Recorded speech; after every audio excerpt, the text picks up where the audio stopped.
Politics is a fascinating field. Like many other fields, it can be very demanding. Sean Kemp was a special advisor to the UK Deputy Prime Minister. A political science graduate, he worked for 10 years as a journalist first and then got a job at 10 Downing Street. What was the path that took him there? Here's Sean's job tale.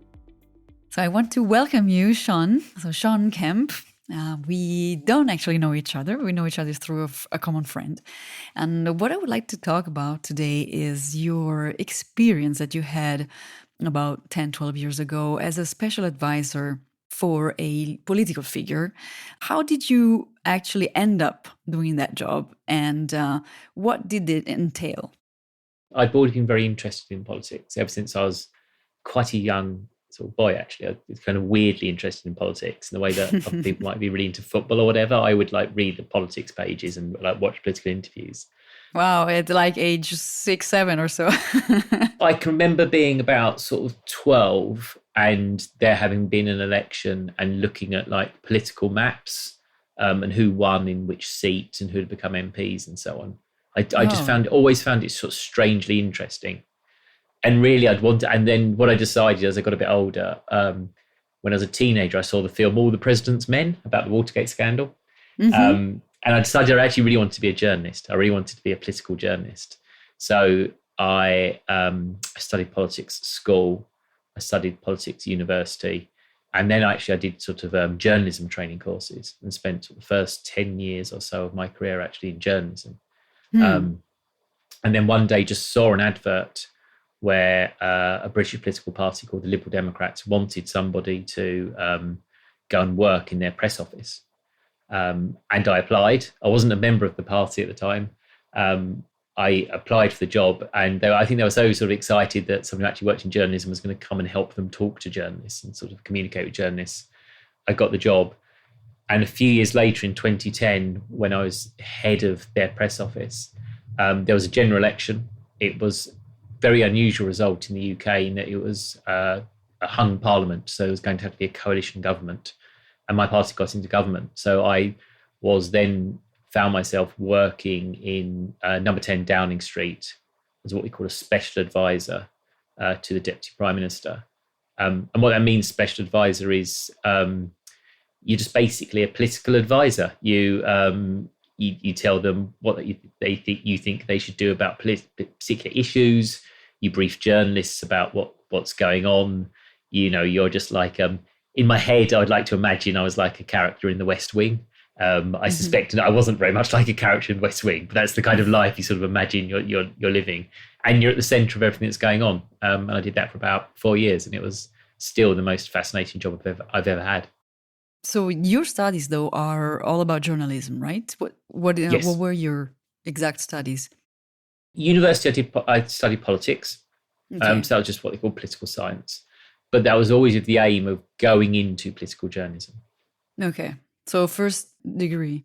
Yeah, first degree was politics. Then what I did was when I left university, I did a sort of conversion course. And in the UK, particularly then, it's a few years ago now, most people who got into being sort of news journalists and reporters did a particular course, which is called the NCTJ, which is the National Council for the Training of Journalists. Mm-hmm. And what that actually involved was, it was like a 6-month course, and you learnt law, politics, obviously how to write stories, and you also learnt shorthand so that I could write very quickly if I was doing court reporting or something, because you had to go to write at 120 words a minute. So I did all of those. I did sort of a conversion course. Then once you do that, then you can become sort of for 18 months, you can become a trainee journalist. Then you do another set of exams. And when you've done that, you're sort of qualified to, the idea was you're qualified to get into journalism. So, and I had mapped out from when I was about 15, 16, that was the route I wanted to take. And that's what I wanted to do. You maybe don't know how lucky you are that at age 15, you knew what you wanted to do in life. It's very unusual. Really... Yeah, I often say it to sort of friends, and they say, I never really knew what I wanted to do. I had a really, really clear idea of what I always wanted to do.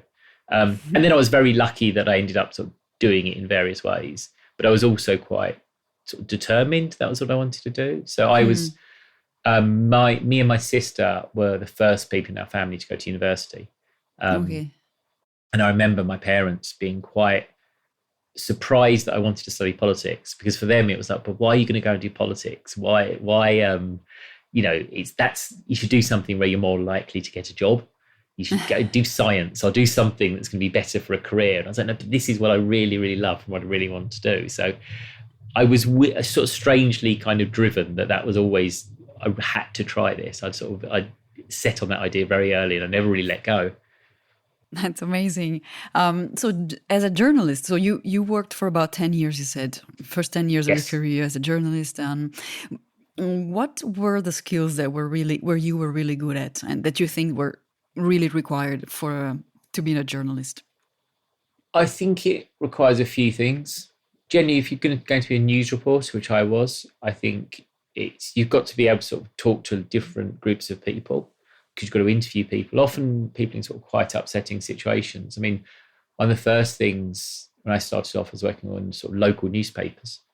And one of the first things you have to do as a junior reporter, and this is a very sort of depressing topic, but if there's been sort of a tragedy in the area, for example, someone's died in a car crash or it's been something like that, you'd have to go and knock on the bereaved family's door and see if they'd give you an interview and see if they would give you a photograph of their child or their partner who had died and so on. So you quite quickly, at like the age of sort of 22, 23, are thrown into situations where you have to learn how to sort of talk to people, going for a huge range of sort of emotions and get them to trust you and to talk to you and to be honest with them and to try and make sure that you sort of represent their views fairly. So I think being able to sort of talk and engage with people. And then the other one I think is being able to communicate really complex things very, very clearly.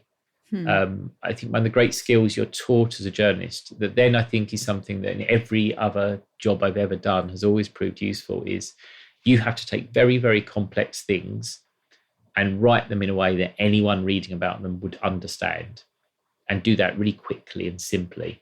So we were always trained, the opening of your story that you write, you should be able to read the first sentence and it should be no more than 25 words long. And anyone reading that first sentence should be able to understand what had happened. And if you read newspapers, particularly actually British newspapers, you'll notice they always begin with a sentence that's very short, 25 words long, and that you could just read the first sentence, you'd know roughly what happened. And that's really sort of drilled into you. And that's all the way through. I found that incredibly useful skill to have all the way through my sort of career, that to be able to write complex ideas simply and understandably was something that you have to really be trained in. But once you can do it, it's something that sticks with you forever. So those two elements that you mentioned, it seems to be matching very well with the political world. Do Yes. you know what made them choose you, being a journalist and not having actually been part of the party beforehand, which is usually the conditio sine qua non to become part of the party. Yeah, I mean, you're right. It is unusual. Usually you've been in the party, you've been working for a politician for years or so on and volunteering, and then they sort of take you on. I think for the Liberal Democrats, they weren't one of the bigger parties in the UK at that time. So they were finding it harder, I think, to recruit former journalists. Like other parties can often find it quite easy to recruit former journalists. Then the Liberal Democrats were finding it as easy. And for me, it was like I took a slight pay cut to go into the job. Like they didn't have many resources at the time. So I think they were quite excited to get someone who'd actually worked in journalism who was willing to go and do the job. And so that experience was a big part of them sort of taking a bit of a gamble on me. And I think what was then also useful was because I'd always been so interested in politics, they could sort of trust that I knew the issues and I understood enough about it that they weren't going to have to sort of train me up, that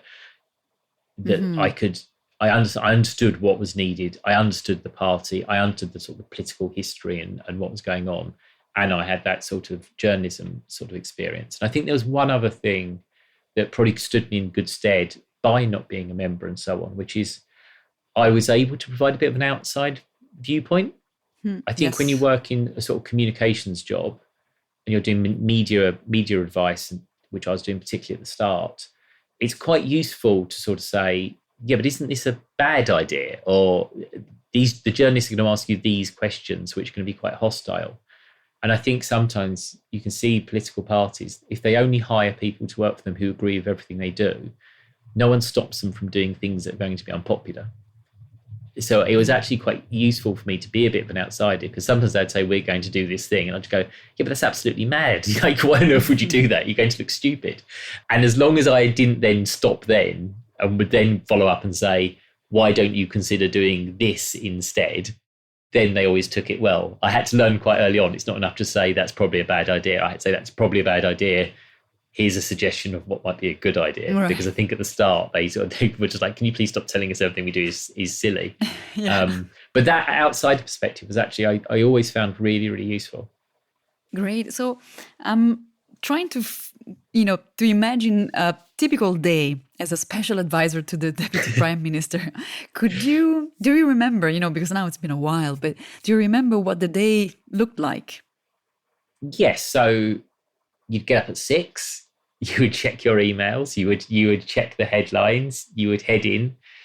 Because it was a coalition government, I worked for Liberal Democrats alongside colleagues from the other party in government, the Conservative Party. So I would be in the office by 8, and by 8, you were basically expected to have gone through all your emails, to have read every newspaper, to have seen what was in all the news bulletins that day.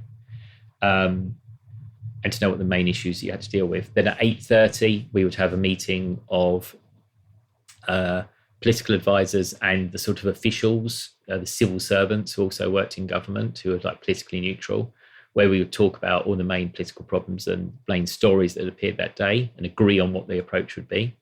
Then at 9, I would go to a meeting in Deputy Prime Minister's office, where we'd have a similar discussion just from members of my party, where we'd brief the Deputy Prime Minister about everything that was going on. You would then probably have about an hour where you'd work out what you would want to say about all of these things, answer a load of phone calls. And then I'd go over to the Houses of Parliament. In the Houses of Parliament, there are offices for all of the newspapers and television and radio journalists. And they're called the lobby, is the name they're given. And I'd do what you call a lobby round. I'd go into all of their offices and I'd brief them about what was going on in the news that day and what we thought as a political party.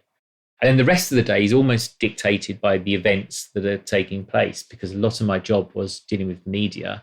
So there was a kind of relentlessness of the phone calls, briefings, dealing with new issues that come up, just managing issues day by day and trying to work out what stories we had as a party we were trying to get coverage for and how we're going to sort of plan those.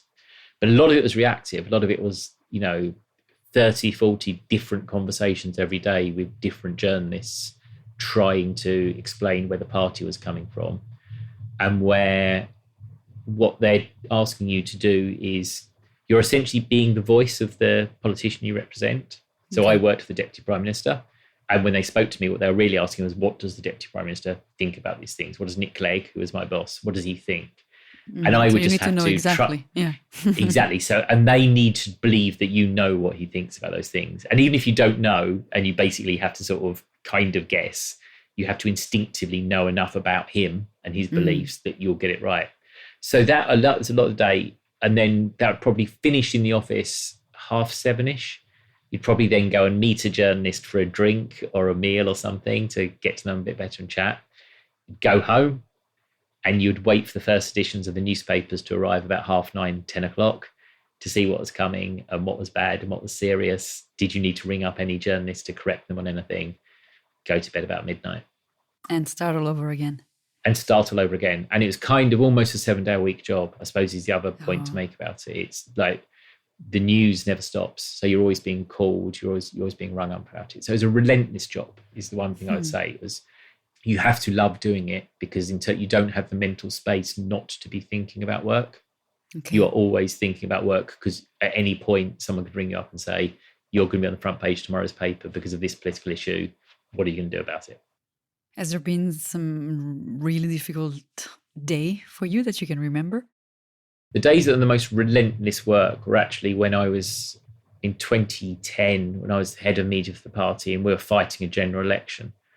And it was kind of my best day was then followed by some of my hardest days, because there was the best day because we had, for the first time in the UK, we had a debate between the party leaders of the Labour Party, the Conservative Party, and Liberal Democrats. And I'd worked very hard with a lot of my colleagues on how our boss, Nick Clegg, was going to perform in that debate. And he performed brilliantly to the extent we were suddenly ahead in the polls. And suddenly we went from being the outside party in third place to being the focus of everyone's attention. And that meant the next week was just a relentless assault of negative stories as people sort of tried to dig up everything they could throw at him about his wife, about his bank account, about old jobs, every random attack streak they've had. That was sort of the hardest and most difficult in terms of just the sheer volume of work. And you're constantly were fighting and trying to sort of deal with stories. And the other part I found hardest was, and this is once again when you're dealing with sort of negative stories, what we call crisis communications, is you sometimes find yourself having to deal with stories about some of our politicians, some of our MPs, where they're going to be covered by journalists because, of maybe things in their personal lives, like, being accused, say, of having an affair or of claiming expenses or of having done something wrong. And that would be really, really, really challenging, because what you're then sort of doing is you're trying to give honest media advice, but then you're also find yourself almost giving kind of life advice, like, about how they should handle it, what they should say to their family, the wording of sort of the things they should say. We had to sort of help. Sometimes ministers have to resign because of newspaper coverage. You have to sort of help them get through incredibly traumatic times when they're in the public eye and they're kind of being embarrassed and humiliated in a way. And you have to sort of be a friend, but at the same time, remember that your duty is to support and help them as a colleague, but also to sort of make sure it's done in a way that is good for the wider party. And that was sort of emotionally, that is quite hard to do. And that was always the part I found most difficult, when there were really unpleasant stories about people who I enjoyed and working with and really liked, and you had to sort of try and help them through, but also remember that ultimately your job was as a responsibility to the political party as well. And that, it's interesting. And I think when you see people talk about this stuff and do this in films or on TV or whatever, it always looks like it's very exciting, yeah. But it's actually emotionally, it was grueling. Draining, yeah. Were there special, let's say bonding moments with the deputy prime minister? Because you need to know so much about this person that I wonder if the usual 8-hour day job would be enough to really get to know the person. Well, the thing is, you spend so much time with them. Like there's a few of you as special advisors, but you're always like with them. So actually, from quite an early stage, because you're always traveling with them, you're always going to sort of various bizarre events or sitting in a lot of meetings. The sort of bonding just comes because you're going through this sort of whirlwind of work with occasional sort of moments of boredom and travel. So quite quickly, actually, you do get to know them sort of quite well, just because you spend so much time talking to them or with them. And I was very lucky that Nick Clegg is a very nice, sort of personable politician. He's not like some politicians who can be sort of quite sort of aloof. And he was interested in the people who worked for him, and he would sort of ask you questions and sort of chat to you about what was going on. So in a sense, you didn't have to try, because you just are working so closely together that sort of bond is sort of there anyway. And so Nick Clegg, who is now, people don't know, he's basically, I think, like the third most powerful, possibly second most powerful person now, Facebook, or Meta as it is now, out in California. But he's still, even though he's still someone who I'll occasionally text him and he'll text me back about books we've read recently or something. Nice. You sort of retain quite a strong link, partly because you spent so much time together, and also partly from my perspective is he will be someone who, because he showed faith in me and because he wanted me to work for the party, you then feel like you owe him so much because of the opportunities that's then given you. And you see that a lot from people who've sort of worked in politics. The politicians they worked for, they will be incredibly loyal to, because they sort of feel, I owe my career to this person. I see. Okay. It seems that the fact that you were a journalist beforehand has been very helpful, because from what you're telling me, most of the job is really about the dialogue with the journalists and the interaction with them. Are there other aspects also of the job that may not have, involved journalists? Yes. So then a big element of the job is essentially you're offering political advice, often about what policies the party should pursue on a huge range of issues from environment to the economy and so on. And obviously there are specialist policy advisors who really understand those areas. Yeah. Certainly better than I could. But then there were some people like me and some of my colleagues whose job was to say, well, do you think we should do that? Is that a sensible idea? Is that good for our overall political strategy or not? And this was kind of the internal facing part of the job, was to sort of try and make these decisions about what our policies should be, what things we should compromise on, what things we shouldn't compromise on, how we think that'd be received by the public. I talked earlier about being a journalist and having to explain complex ideas really quickly. But one of the weaknesses of that is that you, as a journalist, you can try and if you can understand enough to write 450 words about it, that can be enough. Whilst if you're actually trying to give sort of quite considered advice about various issues, you need to understand it in a bit more depth. And so I quite quickly found myself having to try and learn more and understand more about a big range of policy issues, for example, economics, where you're never going to know as much as the experts, but you have to know enough to make a good considered decision. So that was a big part of the job. And that was sort of a fascinating learning experience for me, was just to sort of move on from being someone who understood a tiny amount about a lot of things to trying to get a greater depth of knowledge. That's wonderful, yeah. You worked for 4 years for the Deputy Prime Minister. Well, in total, I worked for 8 years, I suppose. 8 years, okay. I worked for 8 years in politics, and 4 years of those we were in government and 4 years we were in opposition. Why didn't you continue? I suppose the easy answer to the question about why I didn't continue is if people listen to me describing what the average day was like. I remember the very first day that we started in the job, me and a colleague, we walked down Downing Street and we went up to the famous sort of black door with the number 10 on it. And that was our office door. We walked in there every single day. And my friend said to me, the moment this gets boring, like, we're never going to want to work in politics again, because this is like everything we've ever dreamed of is to work in this building. Yeah. I found after about 4 years, it became so draining on my time. And I don't just mean sort of physically tired from the work. I mean, mentally, you just didn't have any space. All you thought about was politics and what the next story was going to be, and what the next thing might go wrong. And we knew there'd be another general election in 2015. And so I had to make a decision of, do I want to stay for another year at least and fight another general election? Or do I actually want to go and get another job that will probably not be as interesting as this, but where I might have a life outside my job? I mean, the job was your life, and it was draining on everyone who worked in that job when I was doing it. I think pretty much everyone in the office I shared with about 7 people, including myself, split up with long-term partners whilst they were working there, because all you did was your work.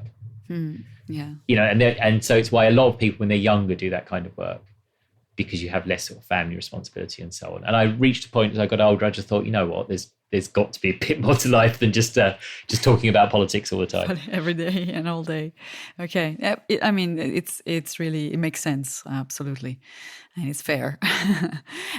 So what do you do now? I now work in a sort of politics related job. So I now do what they call public affairs. Essentially what I do is advise businesses and organizations about how to engage with politicians, essentially. So they might have issues about regulation or laws they want changed or not changed, or just want to make sure that politicians think well of them. And I work as an advisor to a number of different companies across a whole different range of sectors, essentially helping them understand what motivates politicians and helping them understand how best to engage with politicians. And what I also do is advise them on media relations and communications. Okay. So you haven't quite abandoned the politics completely, but you have a life as well. Yeah, I've had the life. The truth is I did try to abandon the politics completely. I did do for a while a job that was just purely media relations for a business. It wasn't really political. There was no politics element to it. And I found I missed the politics part too much. I'd been saying it'd been a thing I was interested in since I was a child, really. And the moment I wasn't doing it anymore, I thought, yeah, I don't want this to consume my entire life, but I do find this interesting. I do love it. And the idea of not being involved in that world at any level, actually, I didn't enjoy at all. So I found what I think is this is a nice happy medium. I'm still involved in politics a bit. I can still watch it. It's part of my job to be engaged with what's going on. But yeah, I get a weekend, and that's not a bad balance to have. Yeah, I understand. And do you think that if someone wants to get into that line of work, being a special advisor, there can be a chance for a balanced life, or is it really like all in? I would honestly say I don't think there is much of a chance for a balanced life. I think if you're doing that sort of job, you have to sort of accept that the job is going to be pretty much the most important thing that you do. That probably sounds worse than it should, because it's a huge responsibility. You are being paid for by the taxpayer, and you are every day having to make or be part of making incredibly important decisions about how the country is run. Like, it's an honor, and it should be the most important thing that you do because it's important. But it does mean that you have to be prepared to sort of commit to it, because I think if you don't commit to it, you're probably going to struggle with it. Okay. And to end this very, very interesting episode, what do you think that someone who wants to start your job needs to do? And what are the skills, let's say soft and hard skills, that you would really recommend that person to have? I think if you want to have not just a special advisor, a career in politics, I think obviously be interested in politics from the start. But that's almost like that's not a career decision. It's like people are either interested in that or not, and they really believe in something or not. I think the skills that are important are to be able to communicate, whether you're advising politicians or whether people want to be politicians themselves, just to be able to talk to other people and explain difficult things simply and easily and understandably is so incredibly important. And I think the other sort of skill is, this is more one about how you manage people and how you talk to people, is always trying to understand where other people are coming from and why they're making the decisions they are. The thing that's interesting about politics is ultimately what you're trying to do is make decisions that obviously will affect people's lives, but you're also trying to influence how they think about you. You're trying to do things in such a way that the next time there's an election, they will vote for you again. And so to do that well, I think you have to be curious about people, and you have to be prepared to put the thought into why do people do certain things? Why do they believe certain things? Even if you disagree with them, you have to actually want to understand that. And I think if you can't do that, you're probably not going to be very good at politics. Okay. And that's very good advice. I thank you so much, Sean. It's been very, very interesting for me because I'm really not in that field, and I didn't know a lot of what you said. So super. And thanks a lot for your time, and I wish you all the best. Thank you very much. A career in politics can be demanding, exciting, compelling, fulfilling, exhausting. The interviews I publish on Job Tales have the goal to help you figure out if a specific career is made for you. And the insight of professionals like Sean is very hands-on and can help you really to choose your next steps. So stay tuned for more interviews, and thank you so much for listening. Bye.